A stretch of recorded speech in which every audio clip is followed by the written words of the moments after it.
Ya. Bismillahirrahmanirrahim. Assalamualaikum warahmatullahi wabarakatuh. Waalaikumsalam warahmatullahi wabarakatuh. Mari kita bersama-sama memohon kepada Allah Ta'ala untuk melakukan kegiatan pemeriksaan hewan secara umum, Ya. pemeriksaan fisik hewan untuk membedakan mana sehat, mana sakit secara umum dengan secara visual, Ya. tanpa kita memegang. Ya. Nah, jadi kita harus tahu secara visual, tahu mana sehat, mana sakit. Yang sakit. Nah, ini Ya. dari sini. Kita tunjukkan. Kalau domba ini, Ya. saya terangkan dulu tentang domba Garut. Ini kan Ya. ras domba Garut. Ya. Termasuk ini jenis ras domba Garut dengan darah termasuk masih murni. Kenapa murni? Ciri-cirinya satu dari telinga. Ya. Telinga kecil tanpa panjang ya. Ya. Itu ciri khas domba Garut. Karena Garut. kalau telinga mahis seperti itu berarti domba Garut asli. Asli. Yang kedua dari moncong hidungnya, bukan moncong hidung, artinya tulang hidung. Ya. Ya, itu dia bengkok mancung. Paham? Iya, ya, ke bawah ya. Paham ya? Ya, ya. Itu berarti khas domba Garut. Garut. Nah, kemudian yang berikutnya adalah tanduk. Tanduknya masih benar-benar melengkung. Melengkung. Ya, karena kalau domba biasa nggak bisa seperti itu. Ya, Ya. melengkung sempurna, bagus ya. Ya. Dominan pertumbuhannya lebih dominan dibandingkan domba biasa. Jadi Ya. pertumbuhannya lebih bagus ya. Ya. Dari segi katakanlah ukuran lebih besar, Ya. kemudian dari segi estetika cenderung cantik. Ya, paham ya? Ya, ya. Itu domba Garut. Kemudian secara fisik juga masih termasuk tinggi dibandingkan domba biasa. Nah, dibandingkan domba biasa ini kan dia masih tinggi. Kemudian postur dada cenderung Lebat. lebar.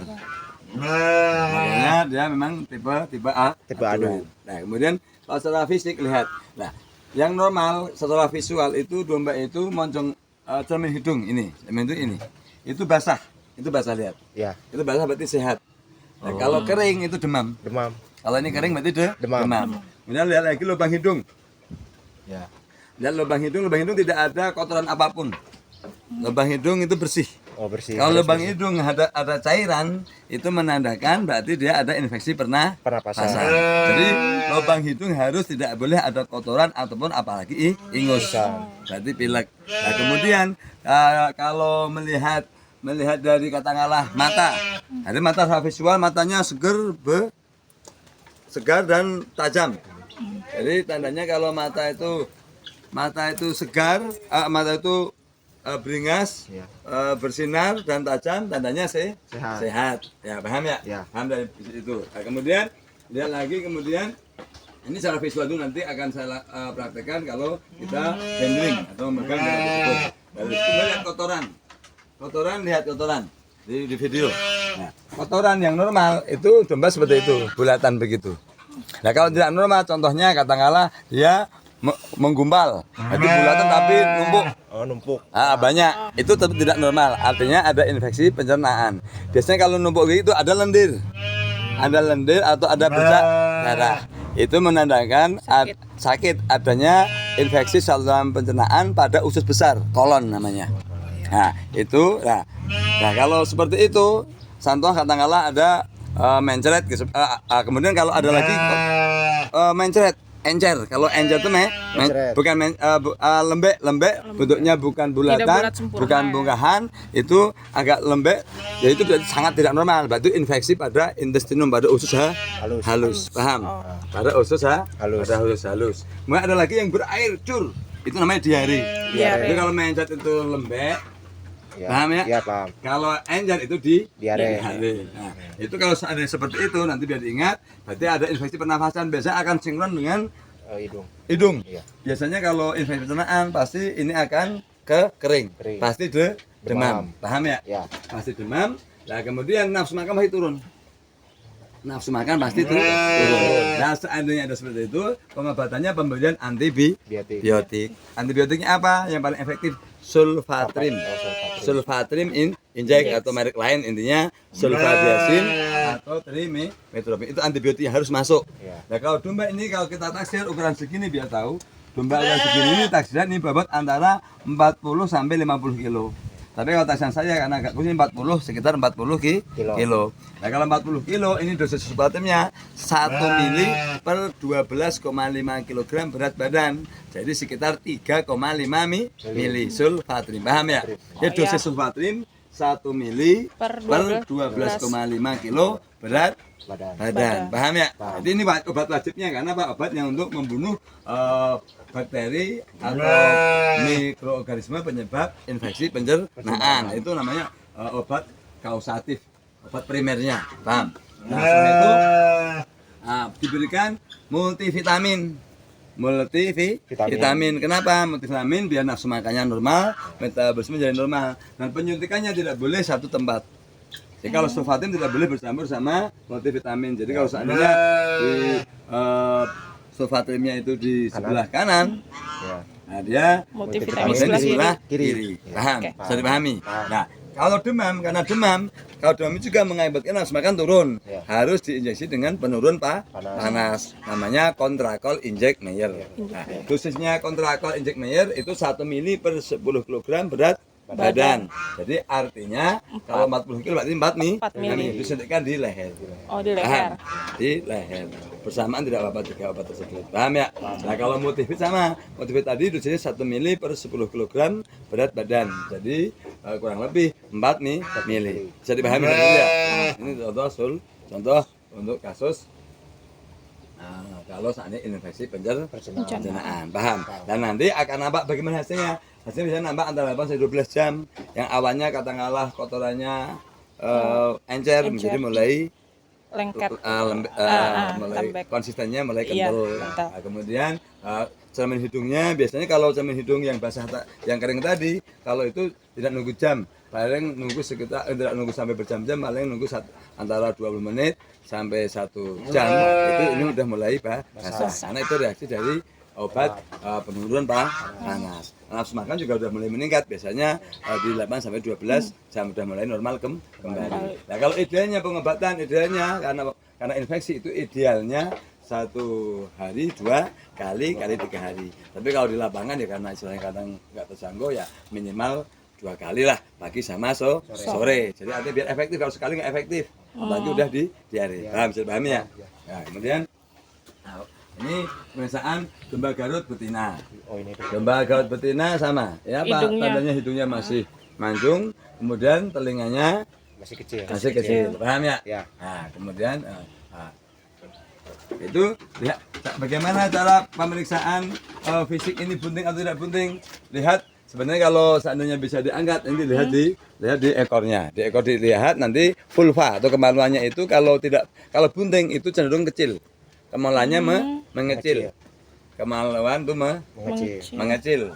Nah, warnanya putih. Nah, tapi kalau dia bunting. Kalau tidak bunting, pas birahi itu kemaluannya biasanya agak lebar dan merah. Dan kalau pas birahi ada istilahnya ada ovulasi itu ada satu yang matang itu ada ladaran bening. Nah kalau saat ada bening ada lendir gitu. Ada lendir, nah, itu dia birahi. Itu kalau dikawinkan itu banyak jadinya.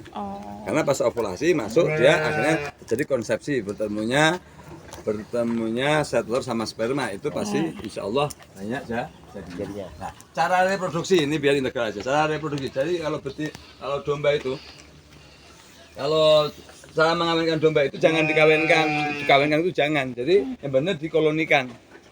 Jadi contoh disatukan. Jadi ada 5 ekor betina. 5 ekor betina, 1 pejantan yang unggul. Yang penting pemilihan bibit pejantan bagaimana? Pemilihan bibitnya 1 dia harus sempurna seperti ini contohnya. Tidak ada cacat, tubuhnya juga tinggi. Kemudian bulunya juga simetri, itu kan simetri kan wajahnya, warna daripada bulu itu sama simetri. Yaitu kemudian testisnya bilateral dua-duanya, karena testis juga ada yang hanya 1, testisnya yang 2, bukan testis 1. Paham ya? Testis itu. Itu caranya 5 ekor banding 1, atau kalau perlu 10 ekor banding 1 juga nggak apa-apa. Kenapa? Karena kalau yang namanya domba betina itu dia birahi hanya setiap 18 hari satu kali. Tapi kalau domba jantan itu dia birahi setiap hari. Paham? Kalau jantan itu libidonya akan setiap hari.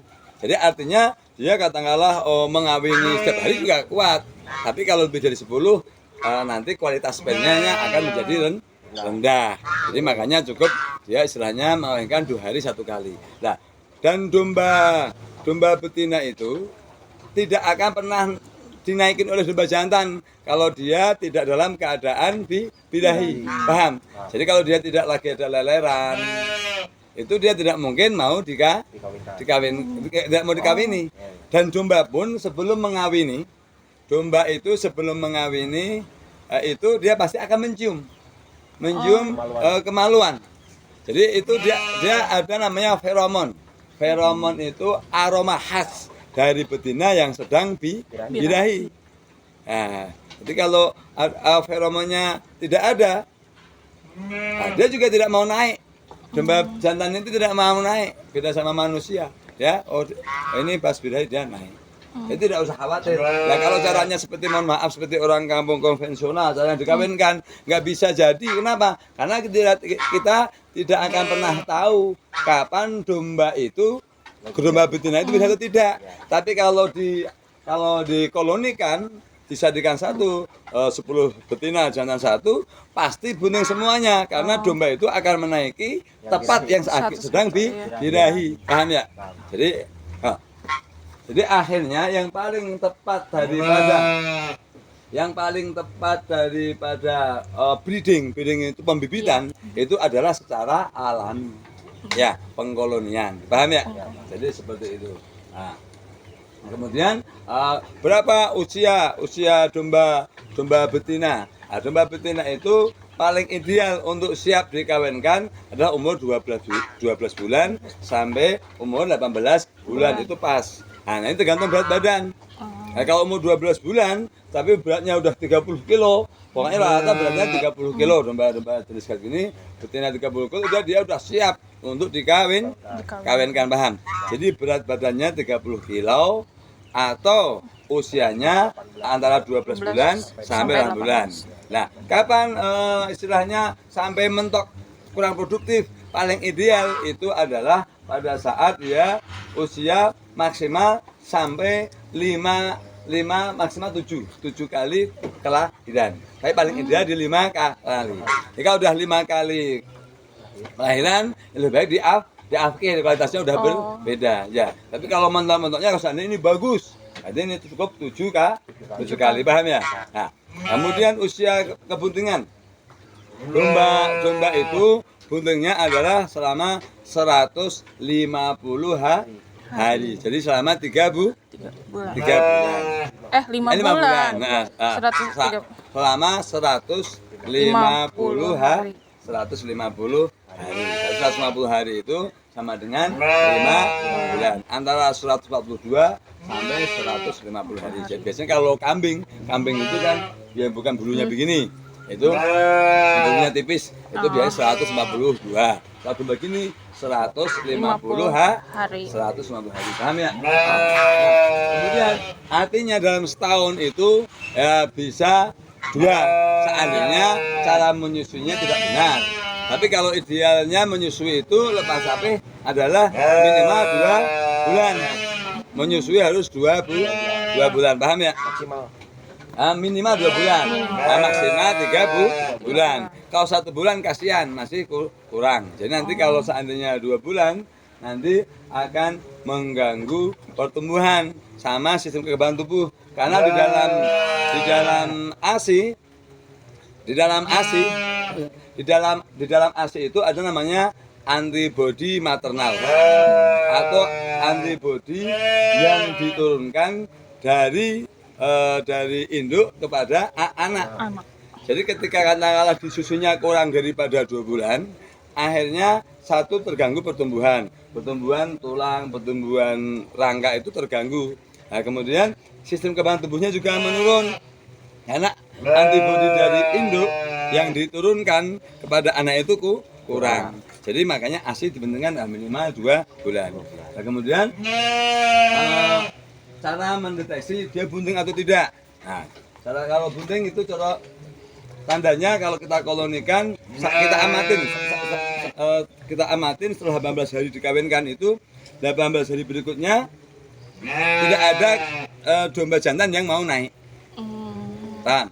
Domba jantan tidak mau naik kembali. Nah, kemudian setelah itu lihat vulva tadi kemaluannya mengecil dan berwarna putih. Dan kita amatin sampai setiap hari tidak akan ada lahiran lagi. Jadi selama bunting tidak mungkin ada lendir karena tidak birahi. Kenapa? Itu pengaruh hormon namanya hormon progesteron. Nah, kalau yang menyebabkan birahi itu adalah hormon estrogen. Pada saat bunting itu yang dominan adalah hormon progesteron. Jadi hormon progesteron itu hormon penjaga kebuntingan. Paham ya itu ya? Kemudian yang berikutnya caranya kalau mau taktis lagi kita naik ke punggungnya. Domba kita naikin gini, kita pegang hidungnya. Sama mulutnya pegang sebentar tapi kalau lamaan mati kan. Nah, kalau dia langsung kencing itu menandakan dia adalah bunting. Kenapa bunting? Karena volume isi daripada rongga perut ini banyak. Karena uterusnya berisi janin, kemudian dia akan menekan ke kandung ke kemih. Namanya vesika urinaria. Jadi otomatis ketika gini dia udah bisa bernafas kan. Nah, otomatis uterus yang volumenya besar jadi menekan kepada kandung kemih vesika urinaria. Nah, akhirnya keluarlah kencing. Di antaranya itu. Jadi kalau cara ngetes kebuntingan paham ya? Paham. Itu tes kebuntingan. Nah, kemudian persiapan daripada kelahiran. Nah, persiapan kelahiran itu kalau kita kan idealnya ada rekod kapan dia udah mulai bunting, ada rekodnya. Itu nomor 1 persiapan kelahiran itu bukan menggunakan kain atau apa, yang nomor 1 adalah jerami. Siapkan jerami. Karena jerami ini paling bagus untuk anak yang baru lahir, anak domba atau kambing atau sapi, itu paling bagus adalah jerami. Kenapa? Jerami nomor 1 paling hangat itu jerami. Paling bagus adalah jerami.